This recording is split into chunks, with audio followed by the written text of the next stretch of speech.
It's time to blow this scene. Get everybody in the stuff together. Okay, 3, 2, 1, let's jam.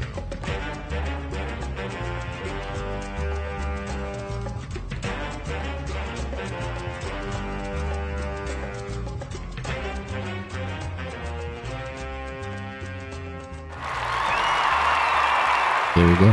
And bang. There it is. And boom. What's up? What's up? What's up? Welcome back, goddammit, to another edition of Dummy a Joke, the guy chasing the dream. I'm your host of Maniacal, Menace, Kyle Smith. Say the whole thing like a pimp named Slickback. And today, I got the infamous one on side of me, the entrepreneur himself, the go-getter, the hustler, the pimp of all pimps, Poet Pimp. How you doing? Oh, let's clap it up for him. Boom. There it is. Clap it up for him. Clap it up. Clap it up. Clap it up. Yes, sir. Yes, sir. How you doing, sir? Man, I'm doing better than some, not as bad as others. Yeah. Peace, poetry, and pimping. Huh? Oh yeah, every day. Come on, that's what's up. So how you living, man? Man, I've been living. Yeah. You know, ain't no complaints, and if I do complain, yeah, I got 2 ways to complain. Okay, what are those 2 ways? First way, look in the mirror and complain. Yeah. Second way, pray about my complaint. Okay. Because only me and God can fix that complaint. Right. Right. So what is there to complain about? People who can't drive right. That's complaint worthy. That is definitely complaint worthy. There's a lot of motherfuckers out here that are driving terrible, but also these streets are fucking retarded as well. These streets have definite problems. I get confused on these streets and also my Google.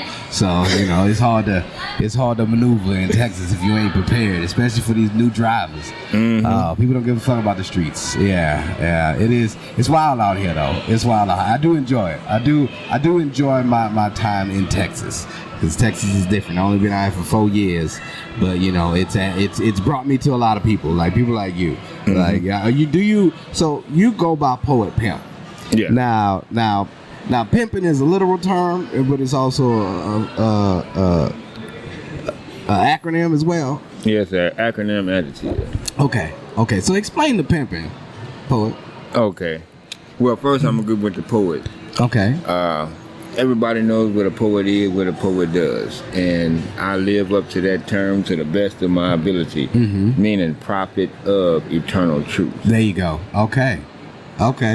Now, pimp, everybody knows what pimp is, what a pimp does. Right. But I'm not that type of pimp. Right. I'm a person in motion progressing, or you could say poet in motion progressing. Okay. I like it. Good. I just got a little personal with it. Yeah. That's so have you ever experienced pimping? Were you ever pimping in your life? I can't say I was. I mean, in my younger days, I had a few. I wasn't pimping like that, but I had a few women here and there. Yeah. Yeah. You born and raised in Texas? Illinois. Illinois. Yeah. Oh, when did you move to Texas? Probably about 32 years ago, maybe. 32 years ago.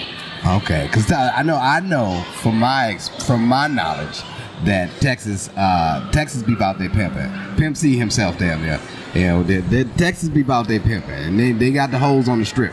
Bissonnette and Tidwell are very infamous places to be around if you're looking for strippers, hookers, prostitutes, all types. Bissonnette, that's I done had my experiences over there too. Yeah, it's wild because I got a call from around Bissonnette, and I'm new to the city, so I don't really know what Bissonnette is. I just see that they got women selling pussy early in the morning. I'm like, yeah, mm-hmm. That's what we do.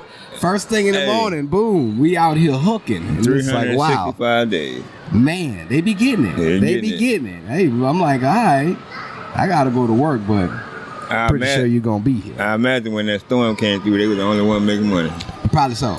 I imagine. Everybody down in the dumps need them some sympathy pussy, and that's definitely a route to take. Yeah. Right there. Go ahead and hit you some Bissonnette. I went to go get gas on Tidwell. I didn't know about Tidwell until somebody told about me. They said that's the oldest. They say it's the oldest hooker alley that they have down here. And you see it when you get there. I just went to go get gas, and you see people getting dropped off and picked up, and it's like, oh, you don't look like you're a relative or nothing like that. You look like you was out here servicing. That's what I'm like, all right, Texas, I see you. So Texas is definitely different, but you've had your experiences with I guess with your own women, I'm assuming. Yeah. Okay. Okay. That's very interesting. Did you know your route was going? Did you know your life was going to take this route when you got older? When you was getting older? No, I didn't. I didn't at all. What did you expect you was going to be? Architect. Really? Yeah. Yeah. You want to design buildings and such? Yeah. Okay. Is that still on the plate? Or? Oh yeah, it's still on still on there. Cause I dibble and dabble, around with it every now and again. Right. You are a man of many jobs. You do like what all are you actually doing besides just poetry? I do wood engraving. I engrave in wood, glass, marble, mirrors. Yeah. Auto detailing. Carpentry. Yeah. As far as laying floor tiles, sheetrock. Yeah. Yard work. Nah, of course. Everybody's got that yard work side hustle. Yeah. Yeah, that never stopped since you was a kid. That's you got your man of many facets. And also, when it comes to your poetry, you definitely know how to command the crowd. You have pieces that are I remember the first time seeing you. You are a person that is you are down for your art. You whatever it is, whoever's in the room, it doesn't matter. You are gonna give them your piece. And I remember seeing you for the first time at a coffee shop, and it was a very mixed crowd in there. They had children and whatnot. And you had a piece about pussy, and it was like, yo, wait, there's innocent ears in here. And you are very descriptive in your writing style, sir. I do enjoy getting to know you and see you over the years. I do enjoy the pieces that you bring to the stage, because you are a character. You are a character in itself. And like, what is the inspiration for your writing? My inspiration is life. Yeah. The experience that I experience in life, or experience that you may experience. I just use it, and I just express myself through my writing, through my poetry. Yeah. That way. I try to keep it as realistic as possible. Yes, it's very realistic. Yeah. And that goes for all of my pieces, the sexual ones, the mental ones, the father ones, mother ones. What do you prefer to write the most of? Do you prefer more sexual, or do you prefer more, I guess, family-oriented pieces, like your father ones, or more like like the family-oriented pieces. More of a life type of pieces that I like to write. Because I don't have too many sexual pieces. I can probably pick out probably just 2 of them that I got. Yeah. And you get down and dirty when you do them, though. Yeah. You be all on the floor and everything. Yeah. You're like, this nigga getting it. Okay, sir. Let them know what they're leaving with. Yes. Oh yes. yeah, I gotta give it to them all the way. Yeah. How long have you been performing for? I say probably about at least 32 years. Whoa! So since you moved to Texas. Yeah. So what was it like in Illinois then? Were you writing in Illinois as well? I was writing, but I wasn't reciting. You wasn't reciting. They didn't have poetry spots then. Yeah. So I just did a lot of writing. A lot of the writing came from being incarcerated. So. Okay. Oh, how long were you incarcerated for? Altogether about 4 years. Ooh, that's a terrible time. And that was off and on though. Oh, okay. So 2 years, 2 years one time, and then a couple years later, and then another 2 years. Yeah. All in Illinois? Yeah. What you doing like that in Illinois? Man, Illinois? I was an adolescent. Is that why you moved to Texas? Yeah, that's part of the reason why, yeah. Yeah, that's part of the reason I gotta get the fuck. Yeah. I gotta get the fuck out of there, man. Yeah. If I stay here, man, I'm spend my life in jail. Yeah. Like, nah, I can't do that. Wow. So how was growing up in Illinois?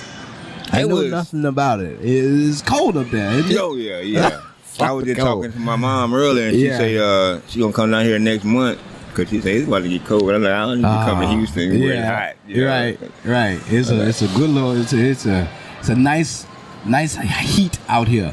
It is way too much. Yeah. This heat is ridiculous. But you know, I prefer heat than cold because. Only thing with the cold is you can dress warm for it. Yeah. All right. That's understandable. But here in the heat, you can't come out enough clothes. You can't come out your skin. You're gonna still be hot. Yeah. You need to walk around with some ice pants or something. Man. It is fun. I mean, so like, where were you beginning when you first came out here in Texas? Like, what was there 32 years ago? You OG at this. Yeah. Like so like what is the beginning history of this, or beginning history from your stance on this poetry scene out here? It was very interesting to me because I didn't know that Houston indulged in poetry as much as they did. Back then, it was growing. So now it didn't bloom. Yeah. Because my first piece I did was at a place called G's and Z's Cafe. G's and Z's Cafe. Where at? On Alameda. Okay. So that was the first place I ever did anything. I didn't know. I just got up there and read off my book. Yeah. Yeah. And then after that, I got to doing research, Googling and seeing that they got this spot here, that spot there. Yeah. First spot that I ever really fucked with was Poetry Lounge. Okay. So, Poetry Lounge been around for that long, huh? Yeah, they've been around for about 30 plus years. 7 always? Yeah. Shout out 7. God damn.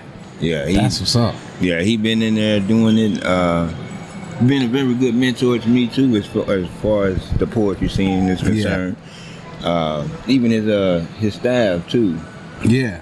Yeah, you know? He's definitely got that. He's definitely got it locked down with his whole little, like, just the whole vibe of everything. With him being able to be a phenomenal host, the banter back and forth, like, he's got it down to a science, and kudos. Yeah. He's good at what he does. So so Poetry Lounge. What else was around?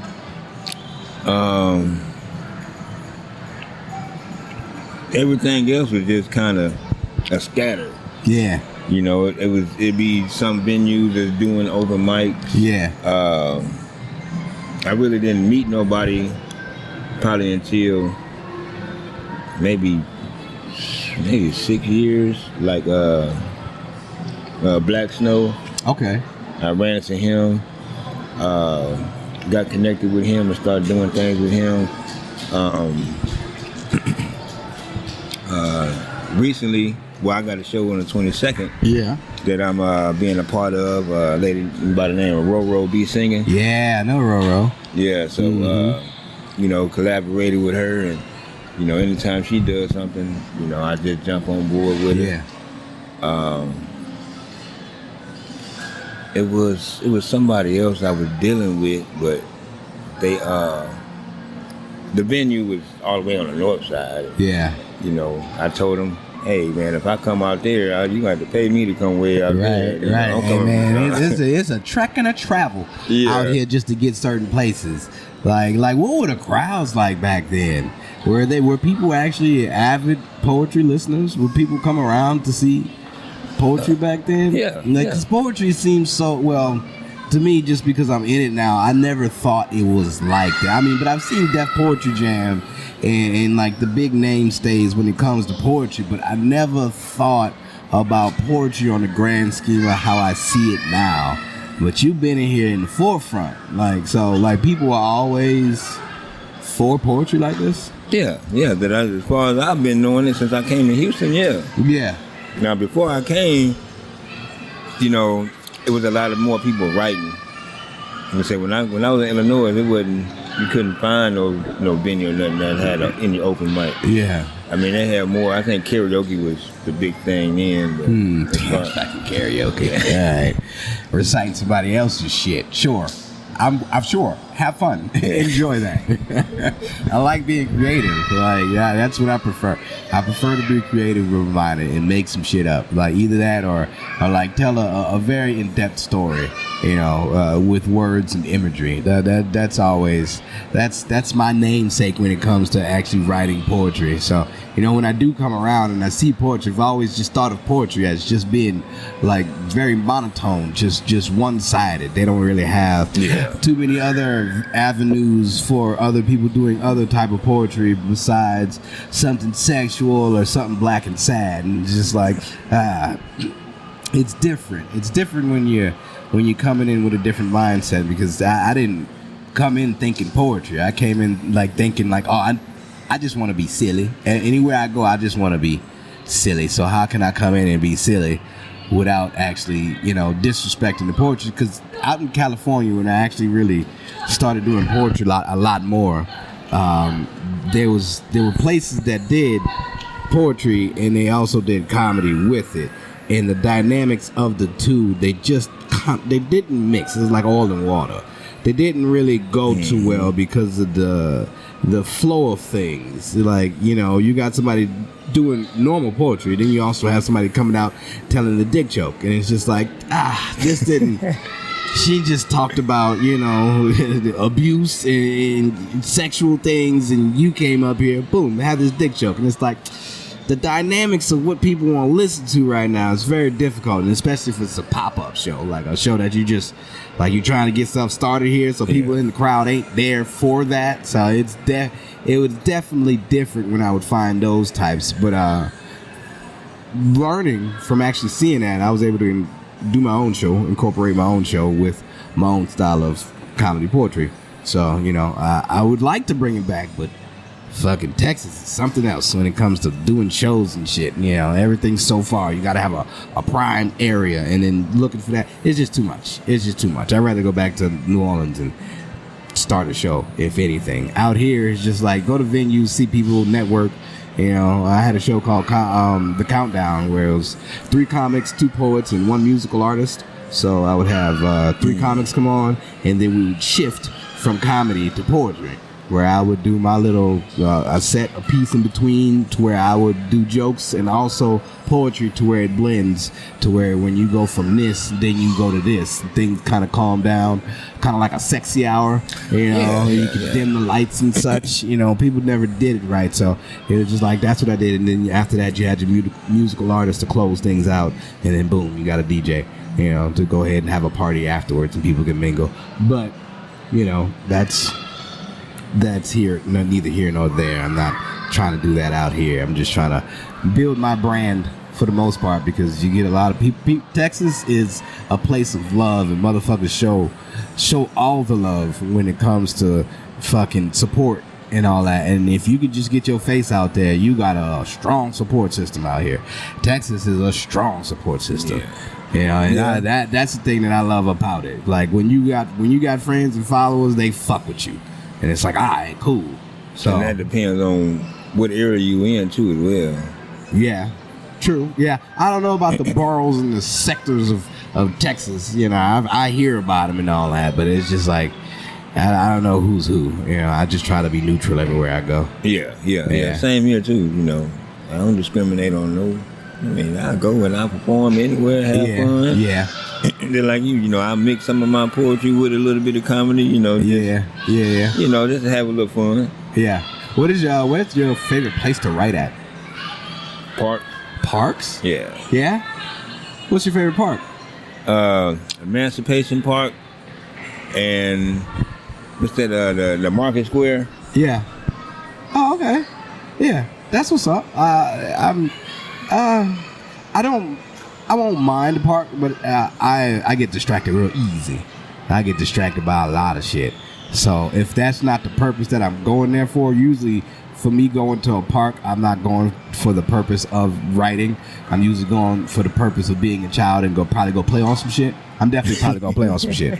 But yeah, like for me in the places of writing, writing. I'm usually at work most of the time, so that's where most of the writing comes from because my mind is fixated on one little task.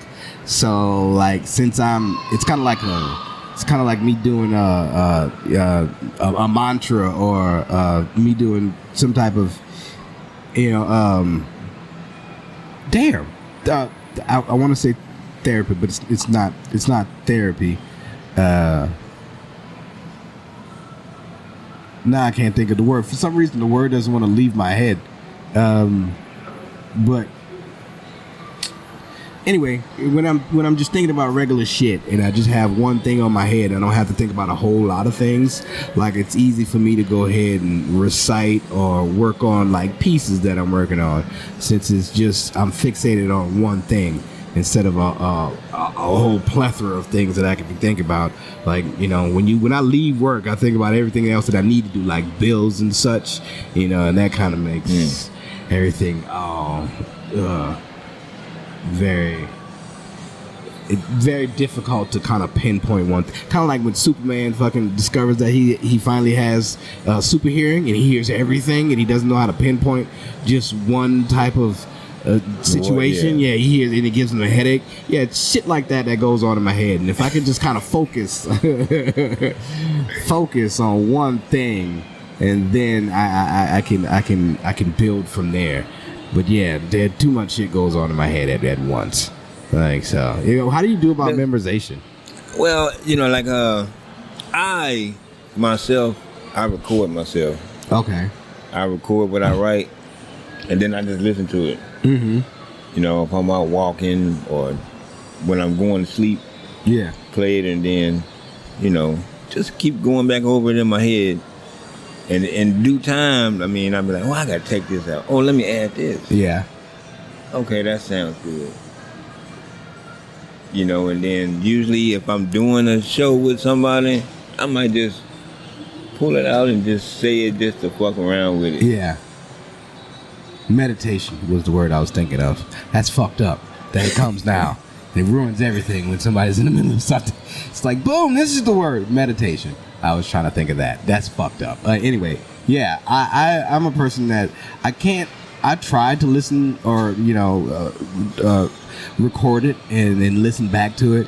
It never works like that for me, but once, because everything, when I do try to memorize a poem or anything like that, it just looks foreign and it doesn't. I have to basically paint a picture with each stanza that I use, and I have to treat it like a video or a movie, just so that the phrase or whatever I'm saying can stick in my head. Because any other way is just a bunch of words being recited if I'm not trying to recite it.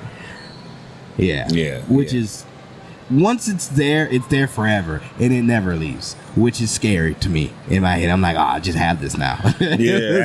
Why do I have this? What am I gonna do with this? Like, if I didn't go on stage, why would I just have this? Just so I can bring it out at a party and be the talk of the fucking square for a good few hours. That's it. Yeah. And that amazes me too, because I got I'm working on a book now, so it's 29 poems in that book. Yeah. And at least 11 of them I know by heart. Yeah. And I'm like, damn, I know all this. Yeah, damn, that's a lot of shit. Yeah. To remember. I think about that, and I think about if I would have also applied this to my schoolwork when I was getting older. I didn't apply shit to school. This ability that I have now, I could have definitely used this when I was studying for certain things. But but I think about it now. I'm like, nah, I couldn't have did that. I still couldn't have I couldn't do it today, just because it's not something that I want. It's not. If I want to learn it, then fine, I'll be able to memorize it. But if I don't give a shit about it, what the hell am I trying to memorize this for? This ain't gonna help me. It's not gonna benefit me in the future. And that would be the one you remember. Right. Yeah, that'd be the dumb shit. Be like, damn, I don't remember this, but now I do. War of 1812. Some stupid shit like that. It's, weird times, though. What do you think shaped you and molded you as you were getting older to be the person that you are now? Can you pinpoint to certain things that made you who you are today? Well, for one, I would like to say me finding myself, me being me being the man that God chose me to be. Be different from anybody else. Yeah. You know, and that was the big thing to me, just to show people that, hey, this is me, this is how I am. Right. You can respect it or you don't have to. You know, you can love it or you can leave it. Now, I know myself, I'm going to attract strong minds and strengthen weak nerves, or offend the two. If you got a weak nerve, I mean, you're going to get offended off what I say and what I do.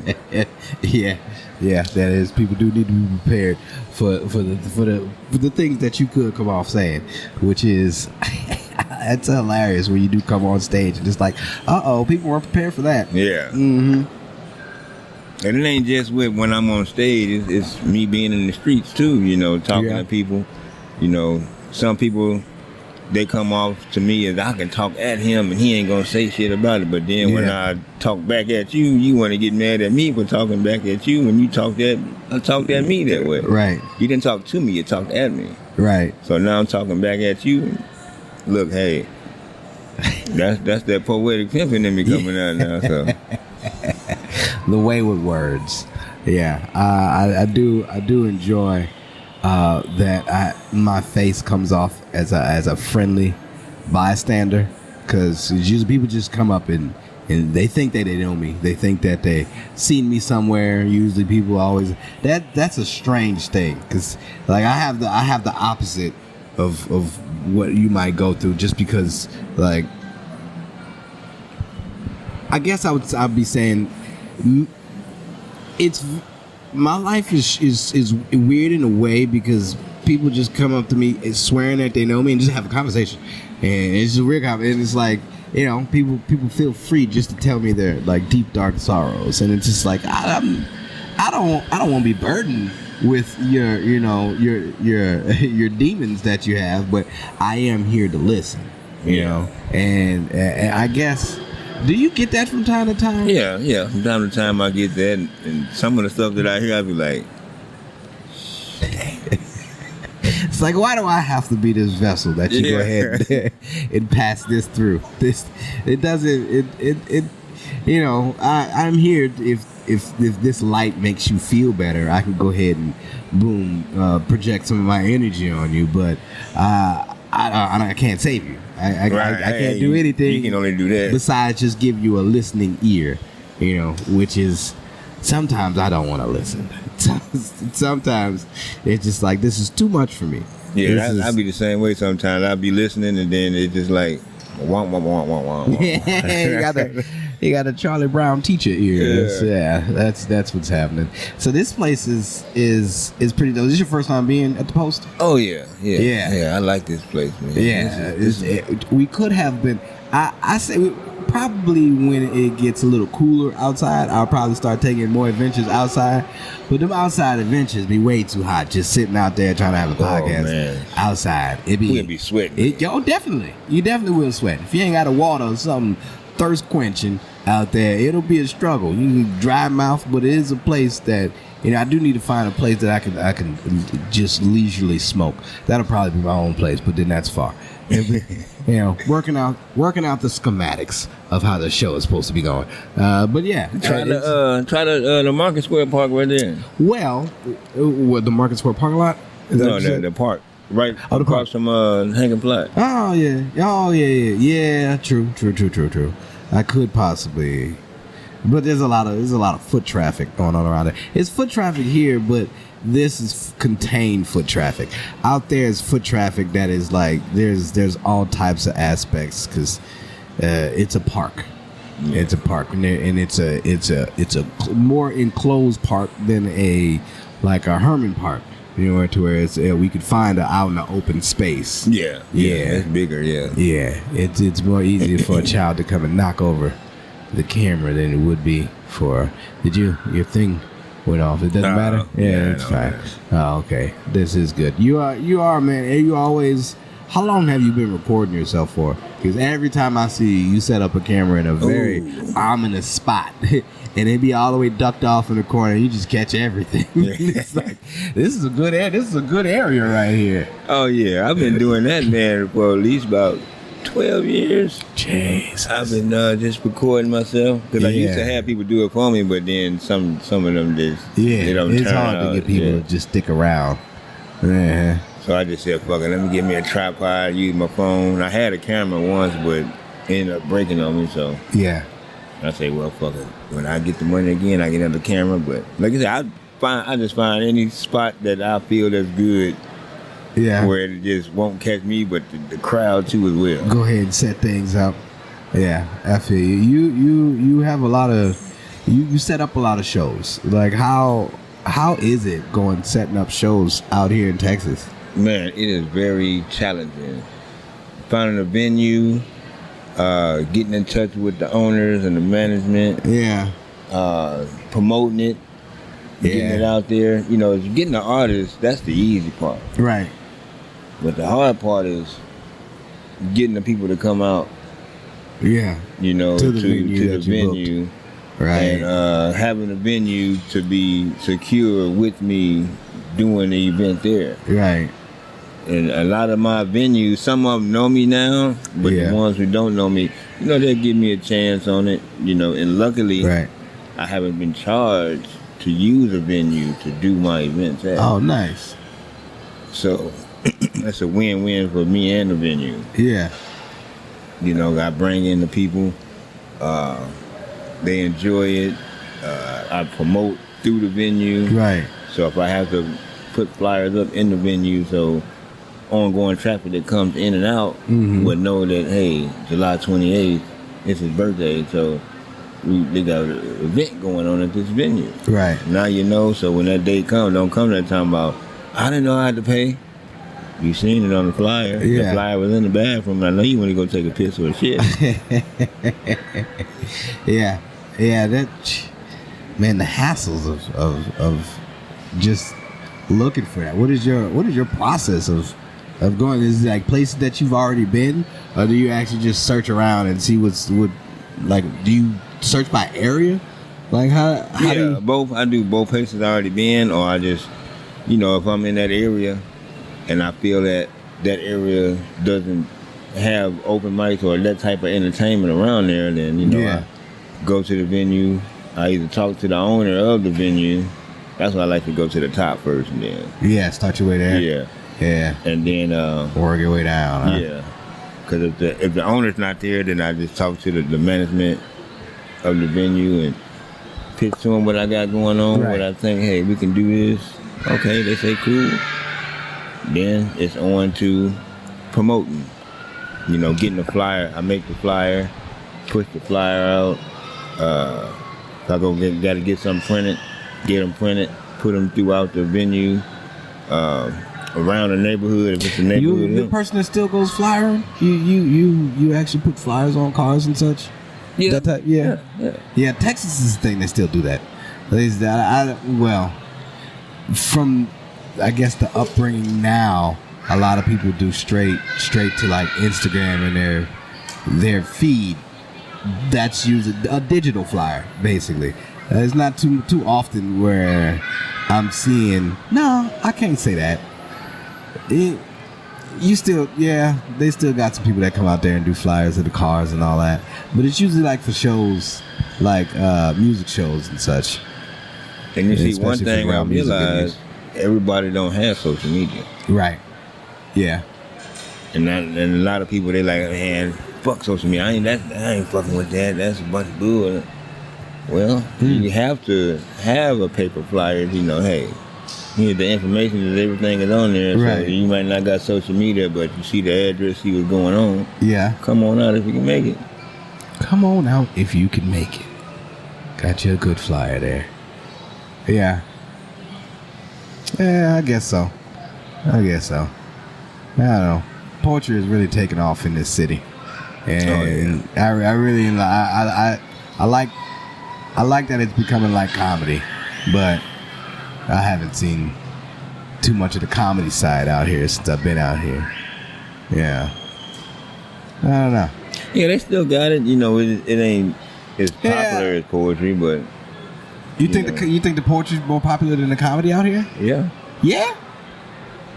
Huh. In what sense? In a sense of it's a different way of entertainment. Mm-hmm. As far as you don't never know what you're gonna get. A lot of the poets that do get on the mic are going to capture your attention in some kind of way. Meaning that the poetry does. Meaning you have more attendees for poetry than they do for comedy because the poetry does better. Is what you're saying? Yeah, and then you get a variety of it too. So you might have someone get up there talking love. I do see more people at the poetry shows than you would at a comedy show, especially with local talent comedy show. Like you don't have, I guess you could say that. You don't have like, cause there's comedy every day of the week out here in Texas, but they don't fill up like that one day of the week that you got at Wine. You know, I mean, Wine has more than just one day of the week. And I think they got like maybe 3 or 4 days during the week because they also got Tuesday at Rudyard's. You know, you can see every time I go to any poetry place that does poetry, especially if they've been around like these comedy places have been, they are packed out. They're normally packed out. Like the Poetry Lounge, all seats are full. There's a standing room after that. Like, and it's a good about 75, maybe 80 people in there plus. Yeah, that shit. And then I couldn't tell you how many people at Wine, at the Avant-Garde. That's a good 80 plus there too. And it be standing room. Big crowds, yeah, big. I'm like, man, and you know, you see what happens with comedy. Like I haven't really seen anything pop off like that. But most of their rooms are small anyway. They don't have really. They don't. I mean, they have larger rooms that they could fill out, but I've been to some shows at the Improv. The Improv wasn't even as full to say that, you know, it's comedy and people are coming there for the comedy, but it's also expensive. It is just the Improv though, so you know, and I'm pretty sure Juan's doing a lot better than that. Yeah, I'm pretty sure they don't really be wanting to book local talent for some reason. I don't know what the fuck that is, but whatever. Texas is different. And I go down to New Orleans and anybody is prepared to book you for some shit, especially if you can get something going. But that's what it seemed like. It seemed like when you go out the city, then you would get more revenue from people. Voices in Power was having difficulties just getting the movement out here because it did, like everywhere else they do well. Just every time that's why they don't have it out here in Texas no more. Like they do so well everywhere else. Texas is just like, I don't know what the fuck it is. There's so many people out here, but I guess it depends on where you doing it and setting it up at. I don't know. Motherfuckers don't like to travel too far.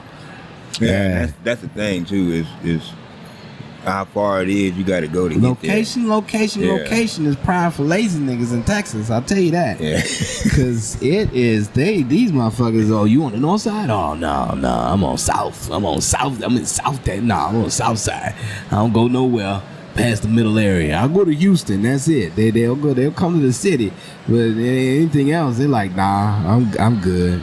Like, damn, this shit ain't gonna pop off then. You know, white folks come out. They come out to pay and everything. Yeah. It's hard to get some of the fucking people out there. That's why I think Midtown is a good location for anything. Yeah. I mean, if you're going to do something, you know, do it downtown, Midtown, somewhere. Right. I feel like. You know, when you start going to the north side, oh man, you know, if you do something over there, you have to promote in that area.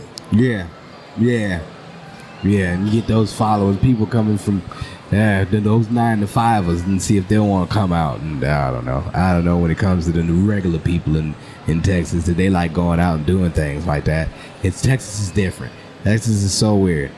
You know, I've been to many venues where it's just like, it seems like it's gonna pop off, but it never pops off. And it's like, what the fuck is it? I don't know. It's a conundrum. It's a labyrinth to try to navigate the wares of the Texas entertainment out here. I don't even want no parts of it, man. Good kudos to you, sir, for being able to put on successful shows in places to where it's just like, oh wow, all right, you did that. Oh yeah. I'd be surprised myself when I at the end of the night. Okay, yeah, that's another one for the book. Yeah, another one. Hey, mark it off, man. It'd be difficult out here. Shit. Well, man. Well, I like since everybody usually when people come on for the first time, I like to play a game with everybody, a game of choices, just to go ahead and break up the monotony of everything. Basically, we got a game of choices. You got 4 choices and 4 options. All right. You got to be one. You got to raise one. You got to sell one. You got to have relations with the other one. All right. Okay. And your choices are a mermaid, a mogwai, a Mexican, and a manatee. All right. What's a mogwai? Gizmo. You remember Gizmo from Gremlins? Yeah. Yeah, that's a mogwai. Okay. Yeah. So be one, raise one, sell one, relations with the other one. Mermaid, mogwai, Mexican, manatee. Relationship with the Mexican. Okay. Safe route. I feel you. Yeah. I raised the mogwai. Mm-hmm. Brave man. Research on mermaids. I would have to kill that one. Yeah. Good. Oh, so we're gonna sell the mermaid. Yeah, sell the mermaid. All right, yeah. sell the mermaid. I'm gonna kill this mermaid. Yeah, I did some research on mermaids. They get evil. The sirens of the sea. Get rid of that thing. I feel you. And the last one was what? Relationships with. No, I got relationships with the relationships with the Mexican. Yeah. You're gonna raise the mogwai. You're gonna sell it. And then you're gonna so you're gonna be a manatee. All right. There it is. Okay. I don't know what that is. But. It's a cigar. It's the Florida. It's an aquamarine type of mammal that's in the Florida Everglades.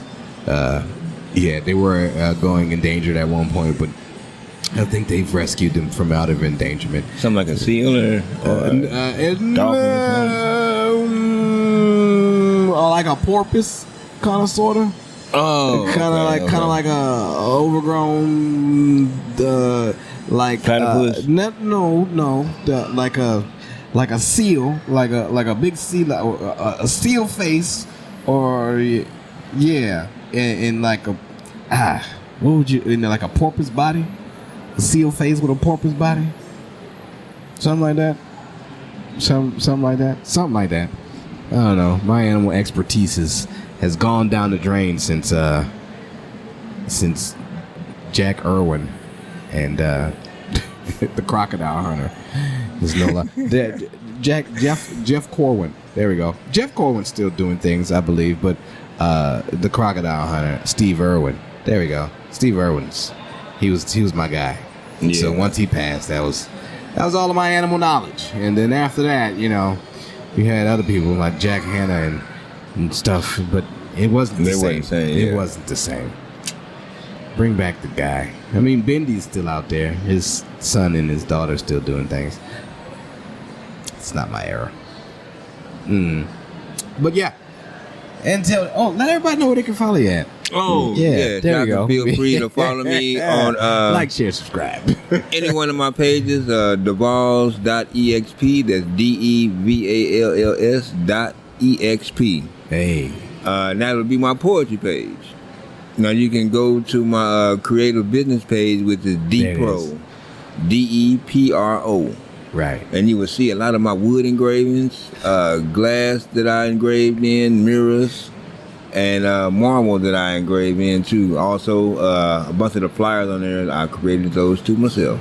There you go. So if you're interested in experiencing the pure essence of Duval's expressions, hit me up. Peace, poetry, and pimping. Yes, sir. Well, man, this has been Tell Me a Joke, the guideline of chasing your dream. I've been your host of Maniacal, Menace, Kyle Smith. Say the whole thing like a pimp named Slickback. And you can find me at. You can find me here. You can find me there. You can find me everywhere. Keep dreaming, jokers. Ha ha.